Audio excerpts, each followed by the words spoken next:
श्री बद्री विशाल भगवान की जय। कृष्णचंद्र भगवान की जय।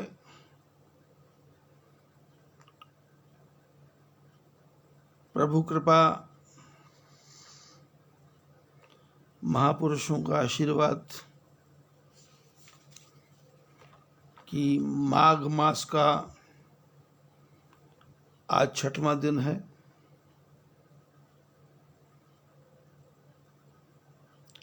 प्रयागराज में कल्पवास चल रहा है और विश्व के सारे तीर्थ रूप बदल बदल करके प्रयागराज पहुंचे हुए हैं और उस प्रयागराज के सुंदर गंगा यमुना सरस्वती के तट पर बट वृक्ष की छाया के पास भरद्वाज ऋषि का आश्रम, जिस आश्रम में सुंदर राम कथा हो रही है। माघ का महीना ही परम पवित्र है। एक महीना भगवान के नाम का जप किया जाए घर में बैठ करके भी तो उतना ही पुण्य मिलेगा जितना प्रयागराज में रहने से मिलता है। प्रयागराज में संयम का पालन करना है, घर में भी संयम का पालन हो सकता है। प्रयागराज में जाकर के विषयों का त्याग करना है तो घर में भी विषयों का त्याग हो सकता है।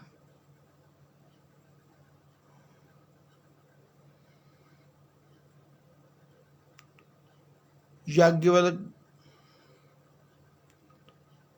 जो अपने समय के परमाचार्य थे,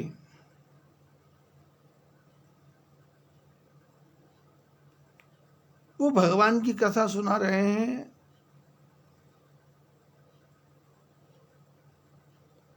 जो सारे शास्त्रों के ज्ञाता थे और सभी शास्त्रों के ज्ञाता जो होंगे वो उनकी कथा भी गहरी होगी। ऐसी दिव्य कथा को सुनने के लिए हमको भी उतनी ही गहराई में जाना है। यमुना कर्म है, कर्म कथा रविनंदनी वरणी।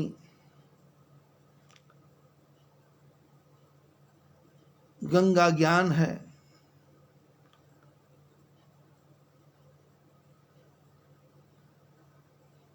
सरस्वती बुद्धि को पवित्र करने वाली है।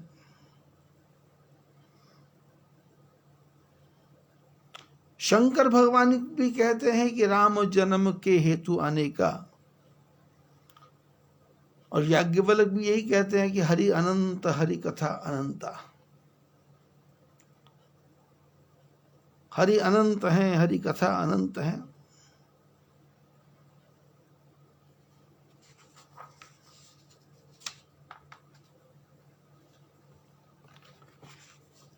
उस अनंत कथा को सुनने के लिए अपना मन भी अनंत बनाना पड़ेगा।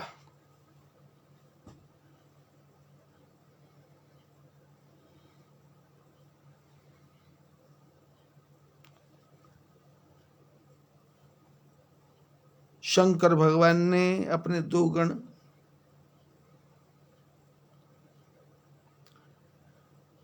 नारद जी के साथ लगा दिए थे और नारद जी ने श्राप दे दिया। और उसके बाद जब नारद जी भगवान के धाम को जा रहे थे और शंकर भगवान के गणों ने देखा कि नारद जी का क्रोध शांत हो गया है, तो चरणों में पड़ गए कि हमारा कल्याण कैसे होगा। और साफ साफ बता दिया कि हम ब्राह्मण नहीं हैं, हम शंकर भगवान के गण हैं।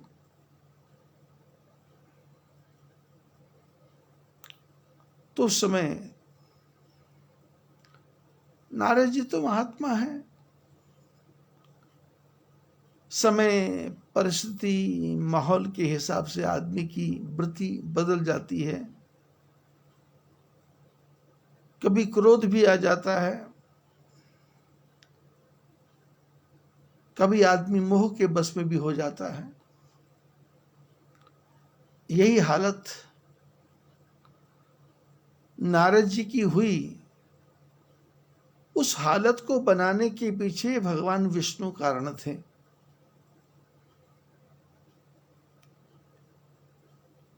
क्योंकि भगवान विष्णु ने देखा कि नारद हमारा पुत्र है और इसको लगा कि मैंने काम को जीत लिया। यदि इसके मन में ये विचार रहा कि मैंने कुछ जीत लिया है, भगवान को छोड़ के कुछ और जीत लिया, काम को जीत लिया मतलब काम को पा लिया। और इस संसार में पाना तो नारायण को है, पाना तो परमात्मा को है। जीवन में भगवान आए, यही इस जीवन का परम लक्ष्य होता है, होना चाहिए। लेकिन जब हमको पता लगे कि काम को भी हमने जीत लिया, काम को भी पा लिया, तो यहां काम तह राम नहीं, यहां राम नहीं काम। यहां वासना होगी, वहां भगवान नहीं होगा, या भगवान होंगे वहां वासना नहीं होगी। सूर्य है तो अंधकार नहीं होगा, और अंधकार है तो सूर्य नहीं होगा। सूर्य अंधकार जैसे इकट्ठे होते नहीं हैं, ऐसे ही काम और राम इकट्ठे होते नहीं हैं। और नारद जी के जीवन में काम ने प्रवेश कर लिया, चाहे वो हराने के बहाने हो, चाहे वो जिताने के बहाने हो। नारद तो आया था, कामदेव तो आया था नारद जी की समाधि को तोड़ने के लिए,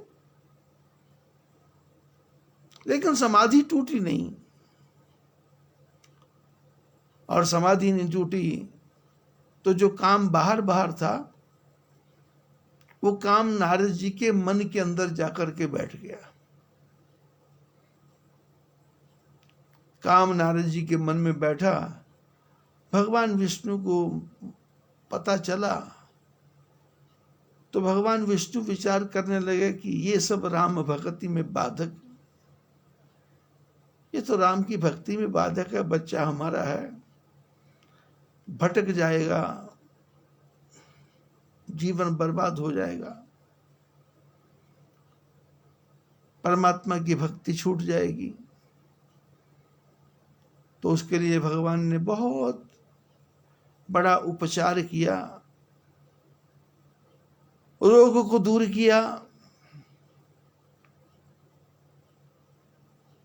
काम था,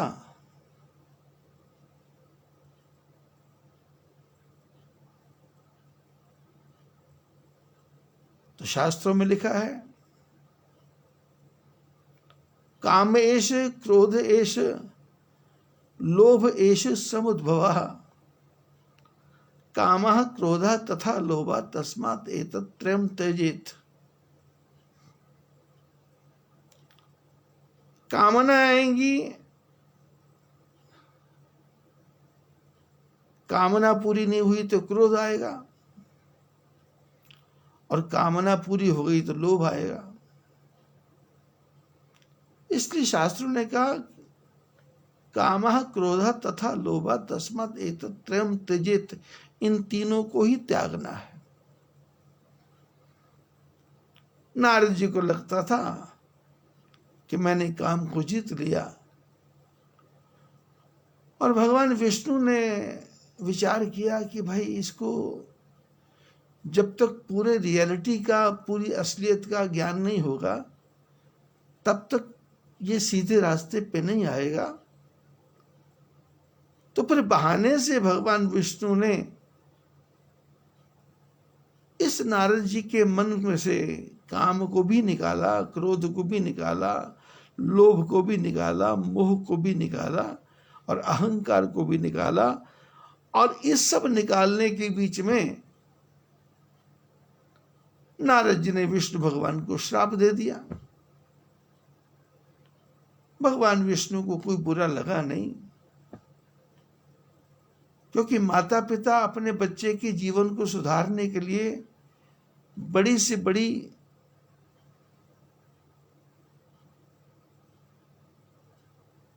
विपदा को झेल जाते हैं।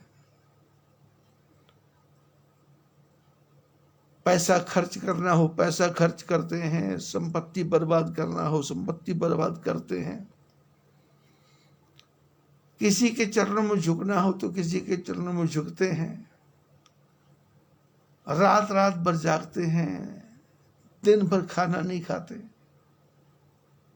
बच्चा किसी प्रकार से आगे बढ़ जाए, ये माँ बाप की इच्छा होती है।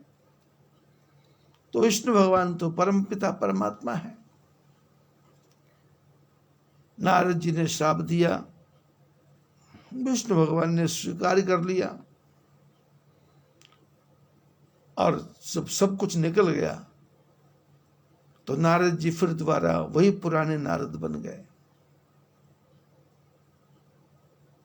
शंकर भगवान कहते पार्वती, याज्ञवल कहते हैं भरद्वाज जी, और कागभूषण गरुड़ जी को कथा सुना रहे हैं नीलकंठ पर्वत पर बैठ करके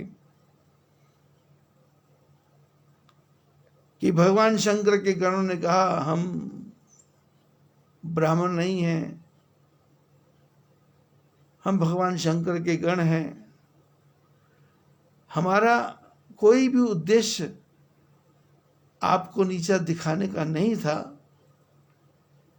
फिर भी आपने हमको श्राप दिया है, तो अब कृपा करो कि श्राप से मुक्ति कैसे हो, रास्ता बता दो। तो नारद जी ने कहा भाई तुमको राक्षस तो बनना ही पड़ेगा, लेकिन राक्षस कैसे बनोगे? तुम्हारा वैभव भी होगा, तुम्हारी भुजाओं में बल भी होगा, तुम सारे संसार को जीतोगे,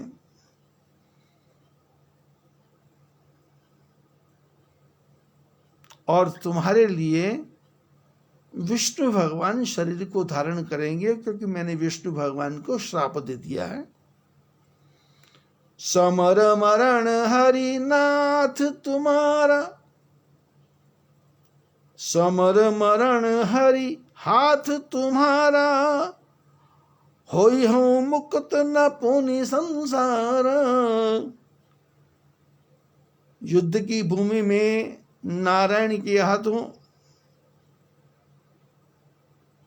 तुम्हारा मरण होगा और तुम मुक्त हो जाओगे।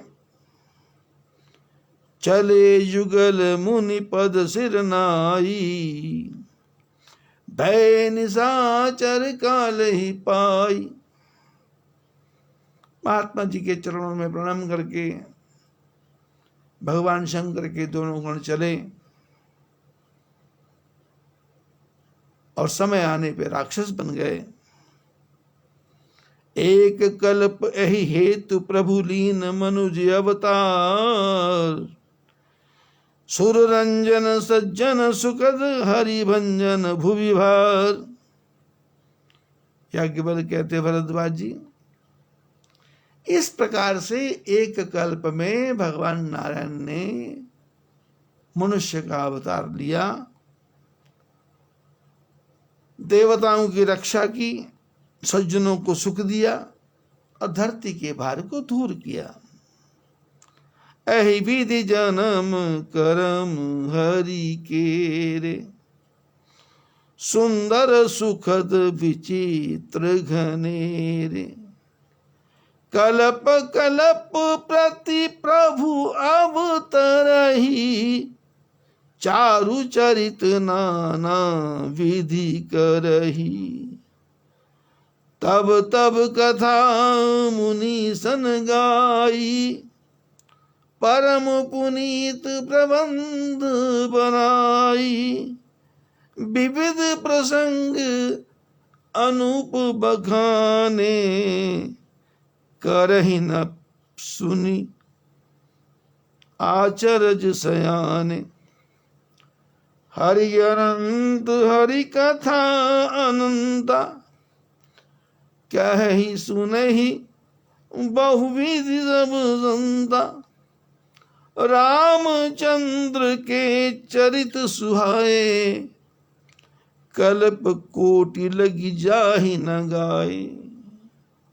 याज्ञवल्क्य कहते हैं भरद्वाज जी, ऐसे भगवान ने अनेकों कल्पों में अनेकों प्रकार से अवतार लिया। ऐसा अवतार जो सुंदर है, जो सुखद है और जो विचित्र है, और हर कल्प में भगवान अलग अलग ढंग से अवतार लेते हैं और अपना सुंदर चरित्र करके संसार को आनंद देते हैं। और जैसे जैसे भगवान अवतार लेते हैं, महात्मा लोग उनकी कथा को गाते हैं और बड़े सुंदर ढंग से बना करके, पवित्र ढंग से बना करके सुनाते हैं और उसके साथ में अनेकों प्रसंगों को जोड़ते हैं और वो सुनाते हैं। तो जब सुनाते हैं तो उसमें कुछ भी आश्चर्य करने की आवश्यकता नहीं है, क्योंकि भगवान क्या कर देंगे, कब कर देंगे, कैसे कर देंगे, कहाँ से कर देंगे, इसके बारे में कोई कुछ कह नहीं सकता है, क्योंकि भगवान अनंत हैं। हरि अनंत, हरि अनंत हैं तो उनकी कथा भी अनंत है। पिछले प्रसंगों में मैंने चर्चा की थी कि संसार में जितने भी मनुष्य हैं, जितने भी जीव हैं, उन सब की अपनी अपनी राम कथा है।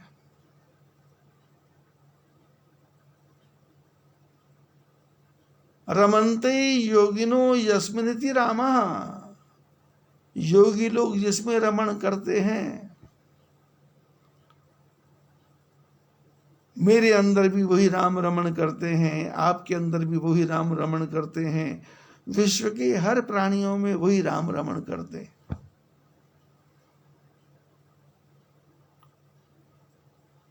राम रमण हमारे में करते हैं, लेकिन हमको राम में रमण करना है। हरि अनंत हरि कथा अनंता, कहि सुनहि बहु विधि सब संता। सब संत लोग अनेकों अनेकों प्रकार से सुनाते हैं। जिसको जितनी समझ है, जिसको जितना ज्ञान है, जिसकी जितनी बुद्धि है, जिसके पास जितने शब्द हैं, किसी के पास शब्दों का भंडार है तो शब्दों के भंडार से कह देता है। कुछ लोग गा देते हैं, आदो राम तपोवनादि गमनम, हत्वा मृग कांचनम, वैदेही हरणम जटायु मरणम, सुग्रीव समभाषणम, बाली निर्दरणम समुद्र तरणम, लंकापुरी दाहनम, पश्चात रावण कुंभकर्ण मरणम, हननम एतद्धि रामायणम। इतने में रामायण पूरी हो गई। आदो राम तपोवनादिगमनम, हत्वा मृग कांचनम, वैदेही हरणम जटायु मरणम, सुग्रीव समभाषणम, बाली निर्दलनम समुद्र तरणम, लंकापुरी दाहनम, पश्चात रावण कुंभकर्ण मरणम, एतद्धि रामायणम। इतने में रामायण पूरी हो गई। और कुछ लोग कहते हैं एक राम, एक रावण, एक क्षत्रिय, एक बामन्ना, उसने उसकी चुराई लुगाई, उसकी उस संग भई लड़ाई। और तुलसीदास लिख दिया पोथन्ना, एक राम एक रावण ना। बोले रामायण क्या है? एक राम रावण, एक क्षत्रिय ब्राह्मण। उसने उसकी पत्नी को चुरा लिया, उसने उसको मार दिया, और तुलसीदास ने इतना बड़ा किताब लिख दिया। अब जिसको कम बुद्धि है वो इतने में रामायण पूरी करता है, और जिस पे थोड़ी बुद्धि ज्यादा है वो आदो राम तपोवन आदि गमनम। और जिसके पास और ज्यादा समय है तो फिर वो हमारी तुम्हारी तरह लगा है 16 फरवरी 2020 से। और अब आज क्या तारीख हो गई? 4 या 5 या 2 तारीख, मैं तो भूल ही गया हूं, क्योंकि मेरा दिमाग तो 24 घंटे इसी में लगा रहता है।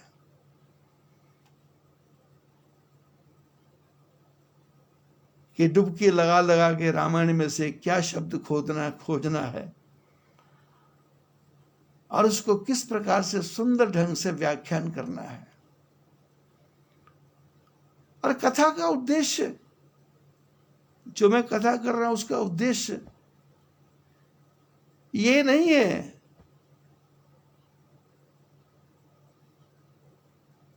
कि लोग मेरे पीछे पड़ जाएं। मेरी कथा का उद्देश्य तो ये है, इस कोरोना काल में जो जिनकी भी मृत्यु हो रही है, या आज तक जिनकी मृत्यु हुई, जिनको कभी मोक्ष नहीं मिला, वो सब आत्माएं आए और आकर के कथा सुने। इस बीच में अरबों खरबों का उद्धार हो गया। जब से सृष्टि बनी है, और पिछले मकर संक्रांति से पहले 81 के दिन हमने संसार के सारे जीवों का कल्याण किया, भगवान से प्रार्थना की सबको मोक्ष मिल जाए, सब परमात्मा के शरण में चले जाएं। भूत की योनि खत्म, प्रेत की योनि खत्म, डाकनी शाकनी की योनि खत्म, सब योनियां खत्म हो जाएं और सब जीव भगवान के शरण में चले जाएं। और उस दिन एक विचित्र प्रकार का आनंद मेरे को आया। और उसके बाद मकर संक्रांति आई,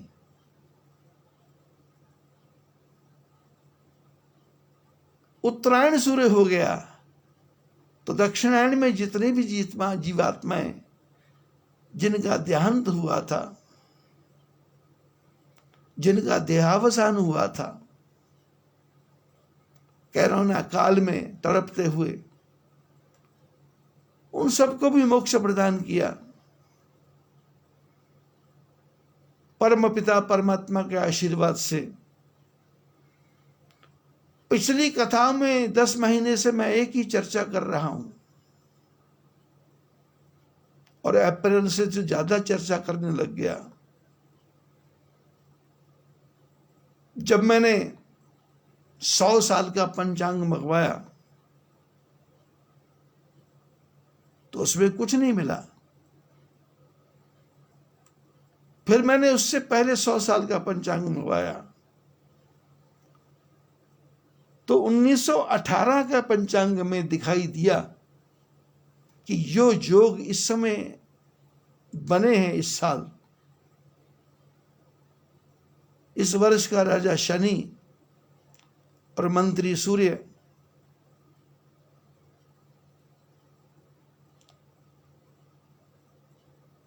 तो 102 साल पुराने पंचांग में दिखाई दिया कि उस समय भी यही योग बना था। और उस समय 5 करोड़ से ज्यादा लोग मरे थे, जबकि इतनी गणित लोगों को समझता नहीं था, विश्व की जनसंख्या के बारे में ज्यादा कुछ मालूम नहीं था। विश्व की जनसंख्या बहुत ज्यादा थी पर 5 करोड़ लोग मरे थे।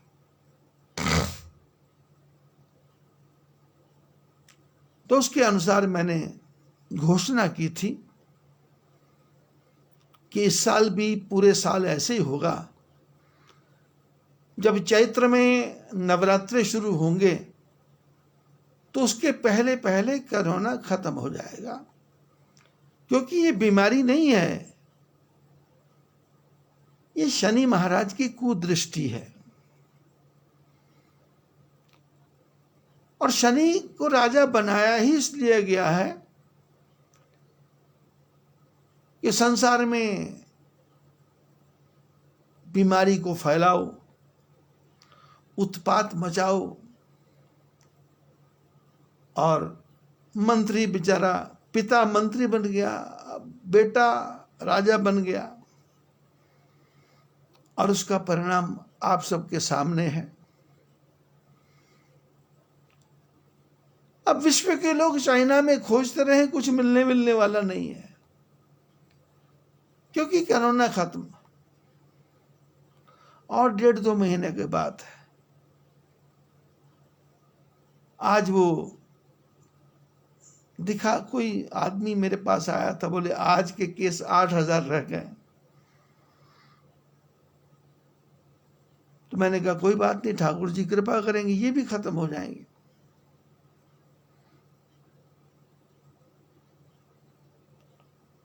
अब ये कोरोना काल आया तो दहशत के मारे लोग मरे, और दहशत के मारे लोग जो मरे उनको तो प्रेत बनना जरूरी है। अब प्रेत बने हैं तो महात्मा हैं, तो हमारा काम है इन सब का कल्याण करना।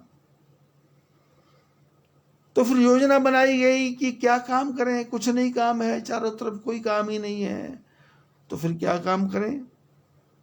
बोले अपने मन को भगवान के चरणों में अर्पण कर दो, सत्संग करो, भजन करो, कीर्तन करो, राम नाम लो। फिर बीच में मैंने ओम हुं जुंग सा मंत्र बताया, ओम जुंग सा मंत्र बताया, ओम प्राम प्रीम प्रौम स शनि नमः, इस मंत्र के बारे में चर्चा की। सूर्य भगवान के बारे में चर्चा की। 11-11 दीपक जलवाए, झंडे लगवाए। फिर मेरे गुरुदेव के द्वारा दिए हुए जो मंत्र है, ओम ह्रीं क्लीं नमो भगवते वासुदेवाय, उस मंत्र के बारे में लोगों से आग्रह किया,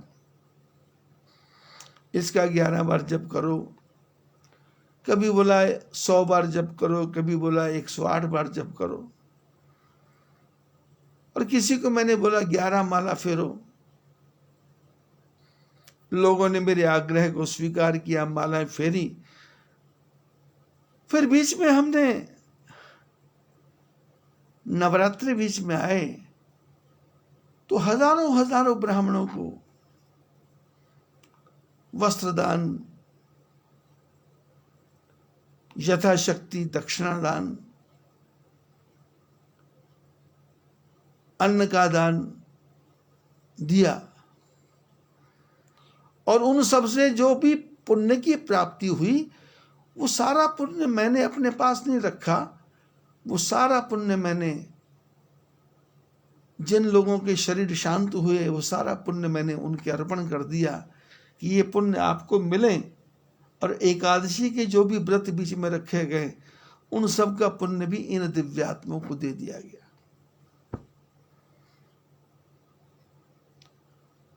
वो दिव्यात्माएं जो मरने के बाद आत्माएं थी, उनको मैं चमोली में अपने आश्रम में बुलाता था, आओ और आकर के कथा सुनो, और सब कथा सुनते थे। मेरे को कभी कभी रात को 1 बजे जगा दिया करते थे, 2 बजे जगा दिया करते थे।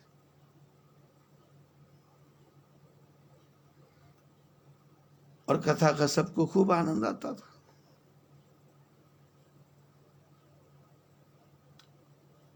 और अब वो क्रम चल रहा है। अब ज्यादा अमृतात्माएं नहीं है, थोड़ी बहुत है। कुछ लोग तो कुछ ऐसी दिव्य आत्माएं हैं जो मेरे पास ही रुक गई,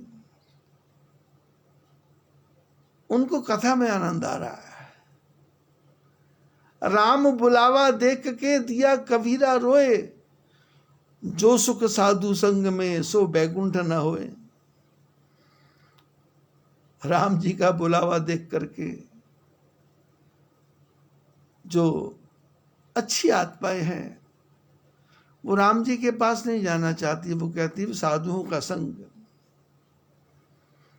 मोहे लागी लगन गुरु चरणन की, मोहे लागी लगन गुरु चरणन की।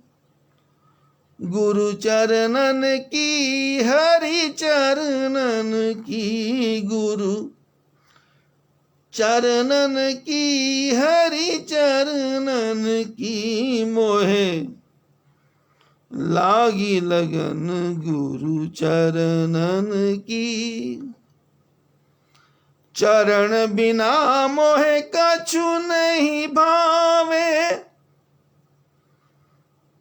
चरण बिना मोहे कछु नहीं भावे। झूठी माया स्वप्नन की यह, झूठी माया स्वप्नन की। मोहे लागी लगन गुरु चरणन की। भवसागर अब सूख गयो है, फिकर नहीं मोहे तरनन की। अब फिकर नहीं मोहे तरनन की। मोहे लागी लगन गुरु चरणन की। जो दिव्यात्माएं हैं वो रुक गई, बोले हम तो सत्संग सुनेंगे, हमको भगवान के पास नहीं जाना, हमको सत्संग का आनंद आ रहा है। और ठाकुर जी की कृपा से मेरे को भी आनंद आ रहा है।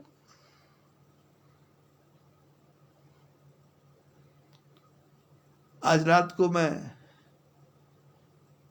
जिस कमरे में कथा करता हूं वो कमरा मैंने ये अलग ही बना दिया है, जिसका दरवाजा बंद रहता है, और जो भी आत्माएं हैं उनको बोला आराम करो।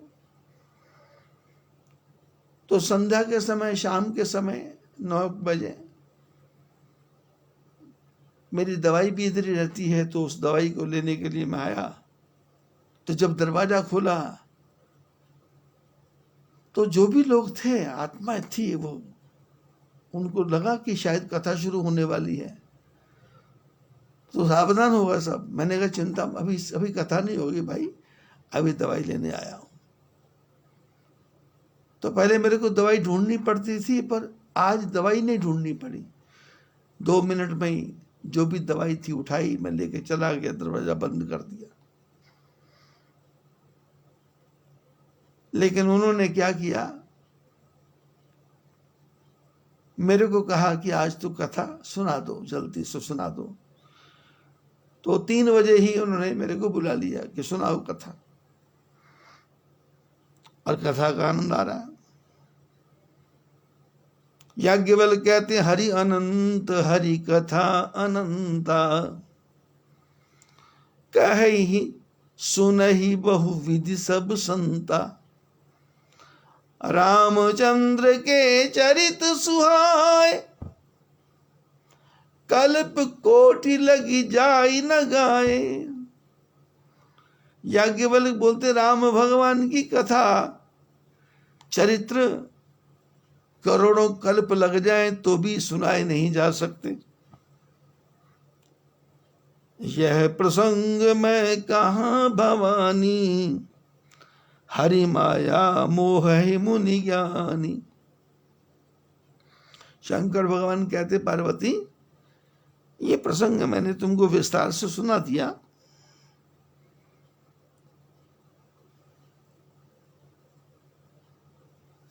हरि माया, भगवान की जो माया है ना, ये बड़े बड़े गुणी बड़े बड़े योगियों को भी मोहित कर देती है, क्योंकि प्रभु कौतुकी प्रणत हितकारी। भगवान क्या है? कौतुकी।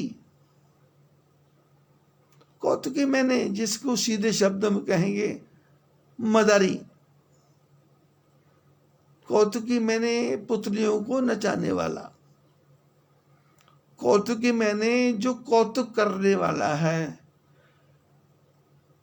कि बनना था कुछ और, बनाया कुछ और, दिखा कुछ और, समझ में आया कुछ और। ऐसे हैं भगवान कौतुकी।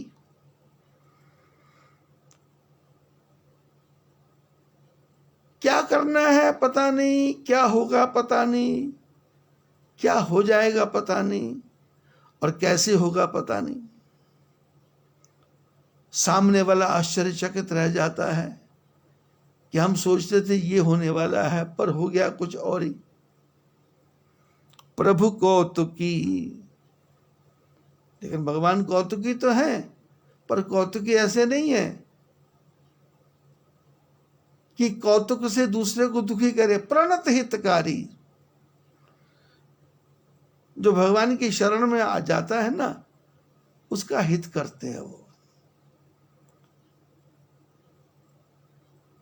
चाहे वो मारे। पंजाबी में एक बड़ा सुंदर भजन है, राजी उस दी रजा दे विच रहिए, सहारा लइए ओदे नाम दा,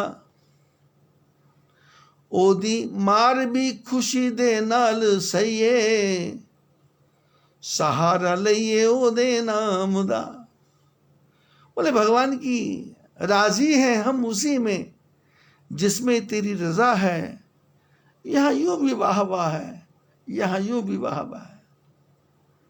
प्रभु आपको जैसा रखना है रखो, तैयार है। प्रभु कौतुकी प्रणत हितकारी, सेवत सुलभ सखल दुखहारी। भगवान कौतुकी है, अपने भक्तों का हित करने वाले हैं। जो भगवान की सेवा करता है उनके लिए सब कुछ सुलभ हो जाता है, और सुलभ के साथ सकल दुखहारी, उनके सारे दुख दूर हो जाते हैं। सोनदन मुनि को नाही, यही न मोह माया प्रबल, अस विचार मन माही, भजिए माया महामाया पतही। शंकर बोले इस संसार में देवता हो, मुनि हो, मनुष्य हो, ऐसा कोई नहीं है जिसको भगवान की माया ना नचाए। यही ना मोह माया, जो माया के प्रबल चक्कर में न फंस जाए। इसलिए अस विचार मन माही, ऐसा मन में विचार करके जो माया का पति मालिक नारायण है उनका भजन करना चाहिए, नहीं तो संसार में से कोई छुड़ा नहीं पाएगा।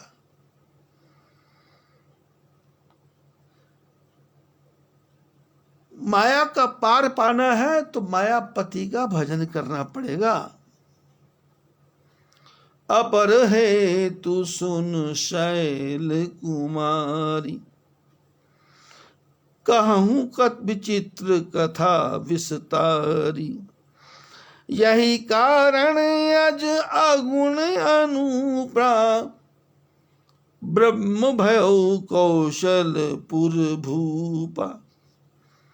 जो प्रभु विपन फरत तुम देखा, बंधु समेत धरे मुनि भेषा, जासु चरित अवलोक भवानी, सती शरीर रहित बहुरानी।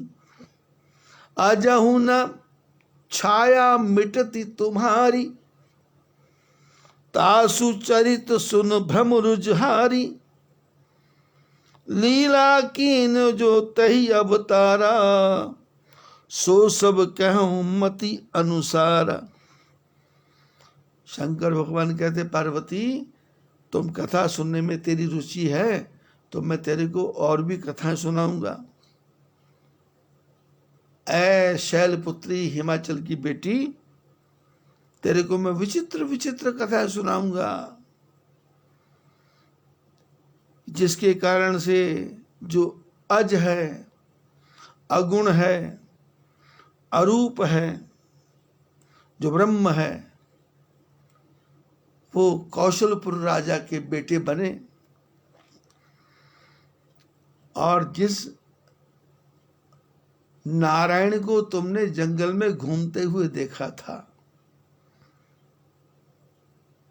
जो अपने भाई के साथ में मुनि का भेष धारण करके जा रहे थे, और जिनके चरित्र को तुमने देखा था, और सती के शरीर में तुम्हारे दिमाग में पागलपन सवार हो गया था। पागलपन कि ऐसे भी भगवान होते हैं क्या, इस प्रकार के भी भगवान होते हैं क्या। और वो जो बीमारी तेरे को लगी थी ना, अजहु ना छाया मिटती तुम्हारी, वो पुरानी बीमारी अभी भी तुम्हारे अंदर कभी कभी अटैक कर देती है, जिसको बोलते दौरा पड़ता रहता है। हमको आपको भी कभी कभी दौरा पड़ता है पुरानी बात पे कि इसने ऐसा क्यों बोला, ऐसा क्यों हुआ था, मेरी इंसल्ट क्यों कर दी, मेरे साथ ऐसा दुर्व्यवहार क्यों। वो छाया, भगवान शंकर बोले अजहु न छाया मिटती थी तुम्हारी, तुम्हारे मन की वो छाया अभी भी मिटती नहीं है। तुमने भगवान के चरित्र को देखा था, और भगवान का चरित्र कैसा है, भक्तों के पापों को नाश करने वाला है। और भगवान ने वो लीला की, वो सारी कथा मैं तुमको विस्तार से सुनाऊंगा पार्वती, उस कथा की तरफ ध्यान दो। भरद्वाज सुनि शंकर बाणी, सकुचि सप्रेम उमा सकुचानी। याज्ञवल्क बोले भरद्वाज जी, शंकर भगवान ने जब पूर्व जन्म की बात बताई और कहा कि अजहु न छाया मिटती तुम्हारी, वो पुरानी बीमारी तेरे अंदर बार बार आ रही है, तो पार्वती ने जो पूर्व जन्म का ध्यान आया तो पार्वती सब कुछ आ गई, जैसे कोई डिफेम हो गया हो। पार्वती सब कुछ आ गई। याज्ञवल्क बोलते हैं, लगे बहुरी वर्णे वृष के तू, सो अवतार भयो यही हेतु। पार्वती सब कुछ आ गई, पर शंकर भगवान ने देखा सब कुछ आ गई है, तो उस चैप्टर को चेंज कर दिया, और उसके बाद में लगे बहुरी वर्णे वृष के तू। भगवान शंकर फिर वही पुरानी कथा वर्णन करने लग गए, वो कहानी खत्म कर दी। सो अवतार भयो जय हेतु, भगवान के राम जी के अवतार के बारे में चर्चा करने लगे कि क्यों भगवान का अवतार हुआ, ये भगवान मनुष्य क्यों बनते हैं, कारण क्या है, और मनुष्य बन के करते क्या है, कौन कौन सी लीला करते हैं, किस किस प्रकार से भक्तों के कल्याण करने के लिए, कहाँ बैकुंठ है, कहाँ क्षीर सागर है, कहाँ ब्रह्मलोक है, वहां से धरती पे किस प्रकार से आते हैं। सो मैं तुम सन कहूं सब, सुन मुनीश मन लाई, राम कथा कलिमल हरणी, मंगल करणी सुहाई। याज्ञवल्क्य कहते भरद्वाज जी, जो कथा शंकर भगवान पार्वती को सुना रहे हैं, वही कथा मैं तुम्हारे को सुना रहा हूं। सो मैं तुम सन कहूं सब, सुन मुनीस मन लाई। याज्ञवल्क्य बोले भरद्वाज जी, जो शंकर भगवान ने कथा पार्वती को सुनाई थी, वही कथा मैं तुमको सुना रहा हूं, लेकिन तुम ये कथा मन को लगा करके सुनना।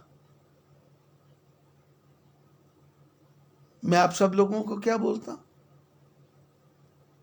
यही शब्द बोलता, सावधान सुन धर मन माही। कथा को सावधान होकर सुनना है।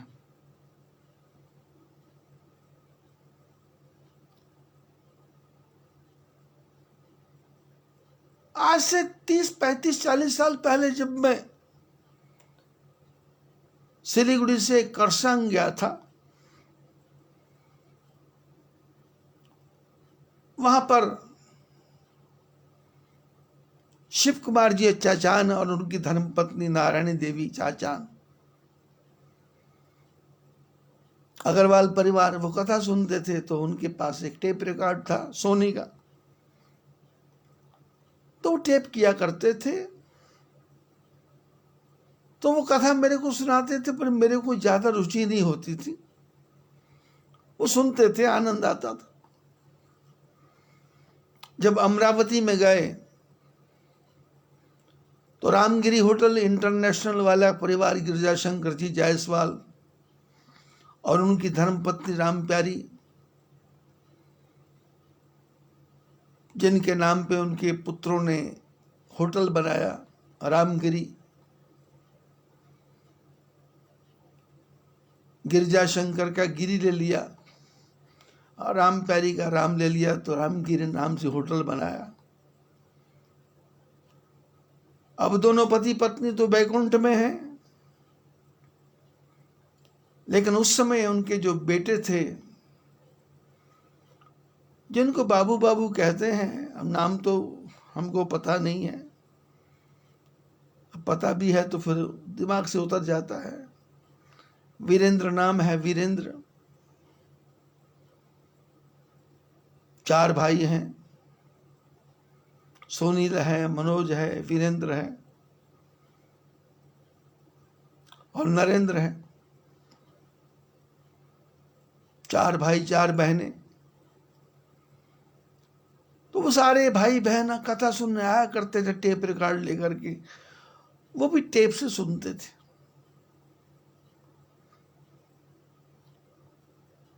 उस समय मैं भी सुनता नहीं था, कथा को सुनाते थे पर मैं सुनता नहीं था, क्योंकि मेरे को लगता था कि मैं इतनी बढ़िया कथा नहीं करता हूं। अब मैं बोलता हूं, मैं बच्चा हूं, छोटी उम्र है, जवान हूं मैं, इसलिए लोग सुनते होंगे कि भाई ये छोटा बच्चा कथा करता है, चलो सुन लो। तो मेरे को अपने ऊपर इतना नहीं था कि मैं बहुत ज्यादा बढ़िया कथा करता हूं, तो मैं सुनता ही नहीं था, क्योंकि मेरे को पता था कि मैं क्या कर रहा हूं। लेकिन अभी ये पिछले 10 महीने में 16 फरवरी से लेकर आज तक जो कथा मैं कर रहा हूं, मैं तो क्या कर रहा हूं, ठाकुर जी करवा रहे हैं। और ये जो दिव्य आत्माएं चारों तरफ घूम रही हैं मेरी चारों तरफ, वो बहाने से मेरे से कथा करवा रही हैं।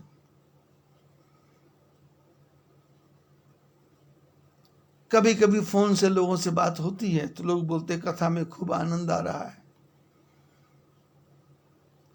और कोई कोई लोग तो ऐसे हैं जो कहते हैं कि आपकी कथा सुन करके हमको नींद बड़ी जल्दी आती है।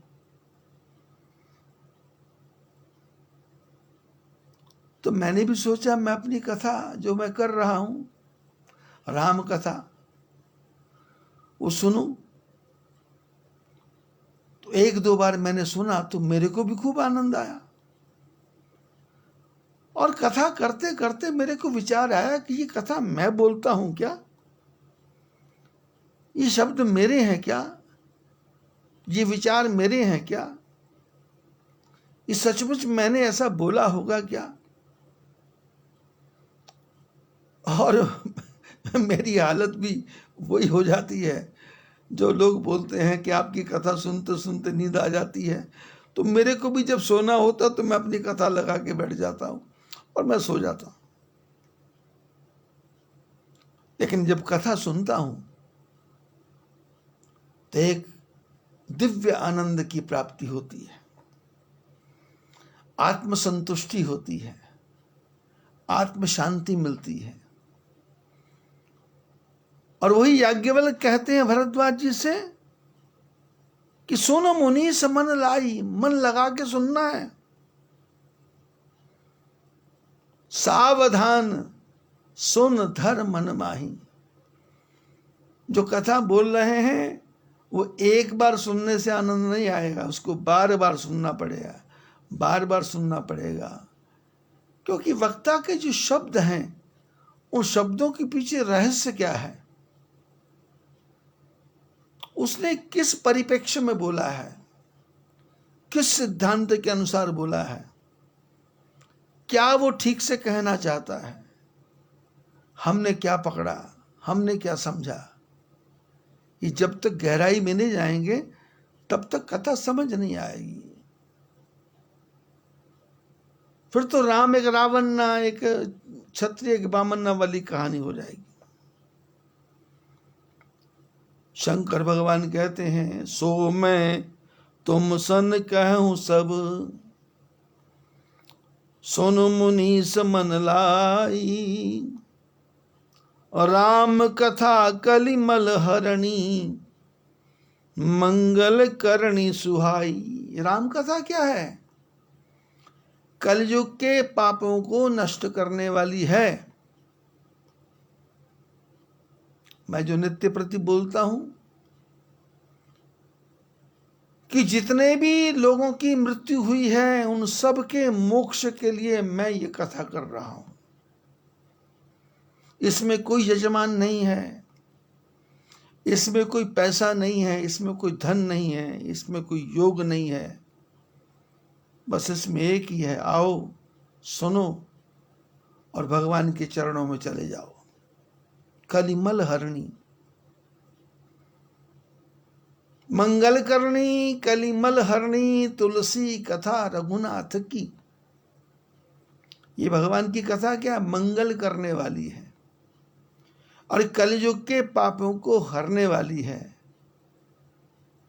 कौन सी कथा? राम जी की कथा।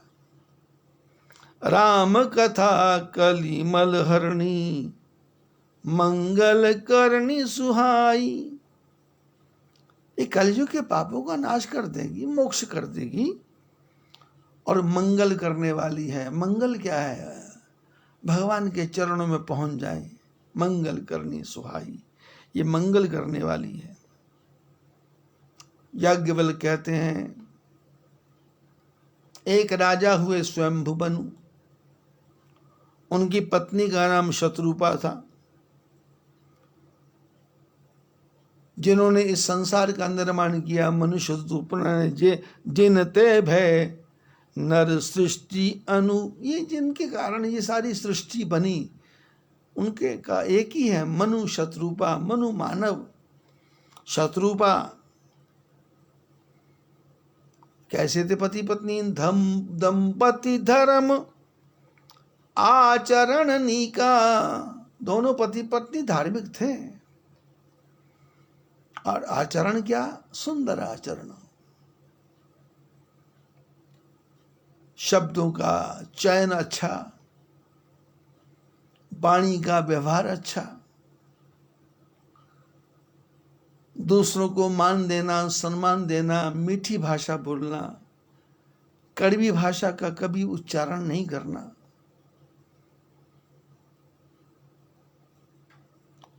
अजहु गाव श्रुति जिनके लीका, उनका व्यवहार जो था, याज्ञवल्क्य बोले भरद्वाज जी आज तक दुनिया गा रही है उनकी बातों को।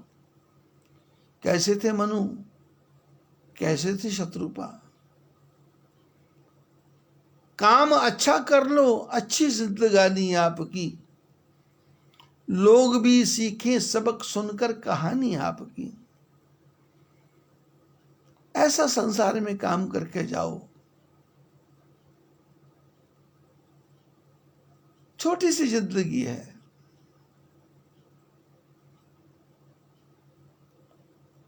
100 साल की उम्र है और काम ऐसा अच्छा कर लो कि लोग आपकी बातों को याद करें। याज्ञवल्क्य कहते हैं मनु शत्रुपा के जीवन के बारे में लोग चर्चा करते हैं और उनके परिवार में उत्तानपाद नाम का पुत्र हुआ। दूसरा प्रियव्रत था और उत्तानपाद के घर में ध्रुव नाम का पुत्र पैदा हुआ और उत्तानपाद के यहाँ देवहूति नाम की कन्या थी।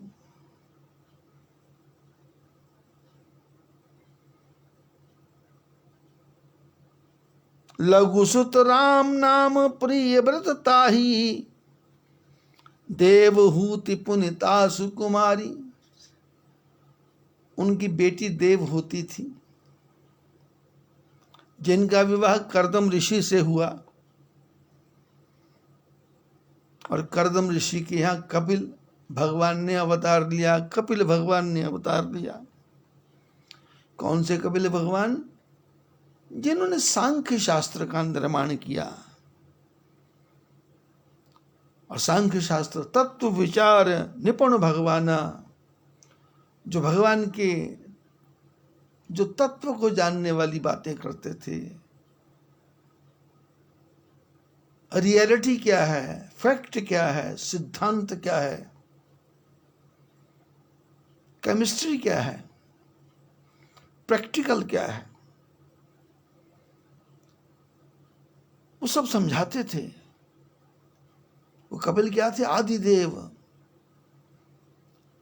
आदिदेव प्रभु दीन दयाला, जठर धर्यो यही कपिल कृपाला।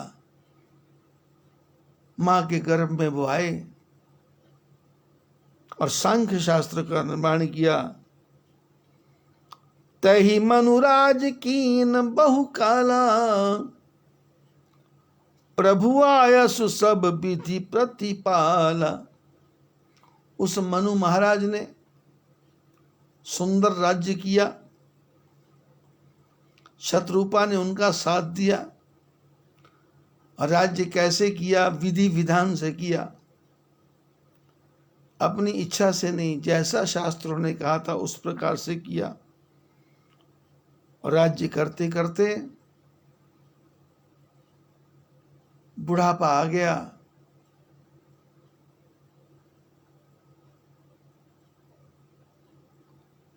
उत्तानपाद बेटे हैं, प्रियव्रत बेटे हैं, देवहूति नाम की आगे कन्या भी हुई, सब कुछ हुआ। लेकिन सब कुछ होने के बाद में एक दिन मनु बैठे थे तो विचार आया, होई न विषय विराग, भवन बसत बा चौथपन, हृदय बहुत दुख लाग, जन्म गयो हरि भगति बिन। जिनके परिवार में कपिल जैसे महात्मा हो गए हों, जिनके परिवार में देवहूति जैसी कन्या हो गई हो, जिनकी बेटी का विवाह देवहूति नाम के कर्दम नाम के ऋषि के साथ हो गया हो, जिनका बेटा उत्तानपाद हो, जिनका बेटा प्रियव्रत हो, ऐसा पिता जिसको हर प्रकार का सुख मिलता है, लेकिन सब सुख मिलने के बाद भी उसके मन के किसी कोने में आया कि बीती विषयों में उमरिया भजन बिना। विषयों में सारी उम्र चली गई, खेल कूद में बचपन कहानी गई, जोश में होश खोकर जवानी गई। ये टिक टिक, ये टिक टिक, ये क्या ये बताए, समय की सुई जो जो आगे को जाए, उम्र तेरी त्यों त्यों ही घटती ही जाए, उम्र तेरी त्यों त्यों ही घटती ही जाए। 21,600 का घाटा आमदन मूल न होवे, ऐसा व्यापारी घाटे वाला बैठा क्यों ना रोवे।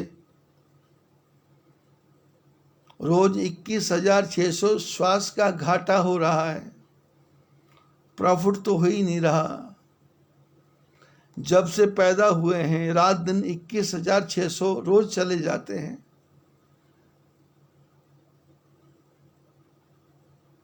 सौ साल की उम्र नहीं है। मैंने एक दिन चर्चा की थी,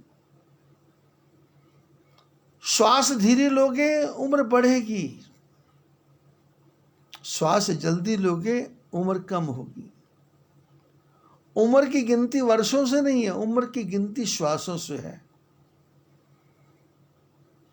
और श्वास कैसे हैं? सोबत 12, चलत 18, खावत में 24।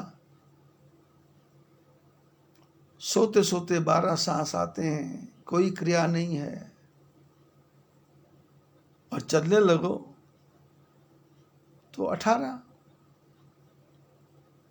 और भोजन करने लगो तो 24 सांस। गृहस्थ करे तो 26 बीते, 36 बीते, क्यों ना भजे जगदीशा। जब विषयों को करेंगे तो 36 सांस चले जाते हैं। तो बोले जगदीश का भजन क्यों नहीं कर रहा? 21,600 का घाटा आमदन मूल न होवे, सो व्यापारी घाटा खाके बैठा क्यों ना रोवे।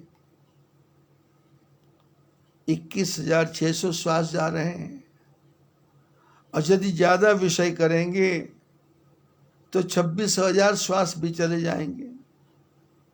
अब 26,000 श्वास रोज चले गए तो फिर 100 साल नहीं जीना, फिर तो 80 साल में जाना है, फिर तो 70 साल में जाना है, फिर तो 65 साल में जाना है। ये तो हमारा आपका सौभाग्य है कि उम्र 60 के पार हो गई। और जो कथा सुन रहे हैं लोग, YouTube पर कथा सुन रहे हैं, कोई कोई बच्चा तो 20 साल की उम्र वाला भी कथा सुन रहा है। हमारे महापात्र जी जो कलकत्ता में रहते हैं, वो भी कथा सुनते हैं। जूनागढ़ में हमारे भाई हैं, वो भी कथा निरंतर सुनते हैं। बशराम भगत जी हैं अहमदाबाद के पास, वो भी कथा सुनते हैं। और कोई आगे सांवरकांठा, बनासकांठा, सांवरकुंडला, अमरेली,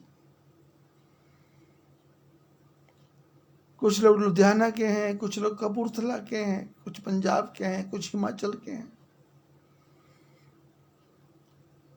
कोई कोई सुनते सुनते छूट जाता है, क्योंकि किसी की यहाँ मृत्यु हो गई, किसी के यहाँ ये हो गया, किसी के यहाँ कोई सास बीमार हो गई, किसी का ससुर बीमार हो गया, किसी का भाई बीमार हो गया, तो कथा छूट जाती है। लेकिन फिर उसके बाद में मन बनाना पड़ता है।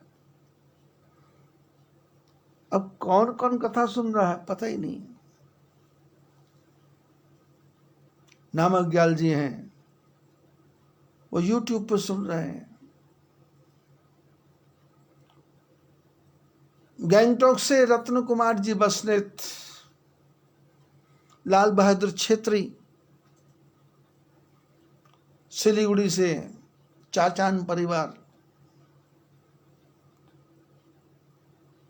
सिलीगुड़ी में ही स्नो वाइट कंपनी वाले, गुवाहाटी में शिव कुमार जी शर्मा उनका परिवार,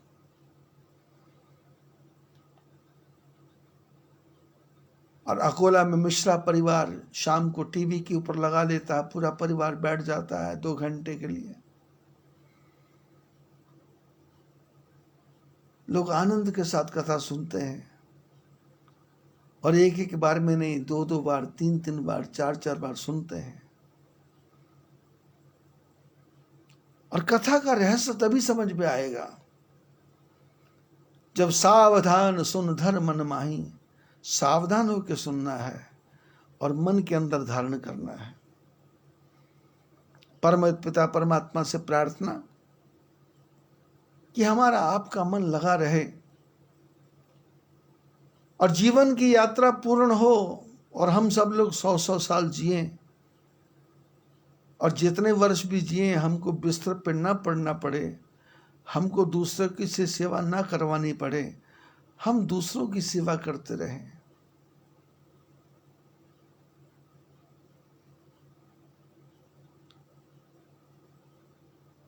चेन्नई से विनोद कुमार जी सिंगल, उनकी धर्मपत्नी गीतिका जी बड़े प्यार से कथा सुनती हैं, आनंद आता है। मेरे को भी आनंद आता है, आपको भी आनंद आता है। ये आनंद बना रहे। कल की कथा में बड़े सुंदर प्रसंग आने वाले हैं। भगवान से प्रार्थना करते हैं कि आप भी स्वस्थ रहें, मैं भी स्वस्थ रहूं। बद्री विशाल भगवान की जय।